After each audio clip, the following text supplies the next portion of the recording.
In this video, I'm going to show you how to delete your Instagram messages at once. So first, we want to make sure that we are using a creator profile.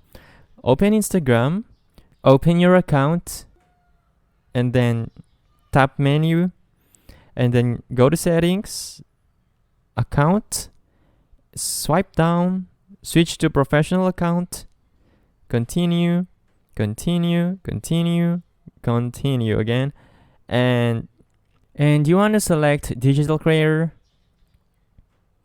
Next, and then creator, and that's it. So let's skip that process. Now let's go to our DMs. Let's go to our inbox, and you could see that over to the top there is now an option to select your messages at once and to delete them. So that's how you delete your conversations at once in Instagram. If this video helped you out, please consider leaving a like and let me know in the comments if you have any questions. Have a good day.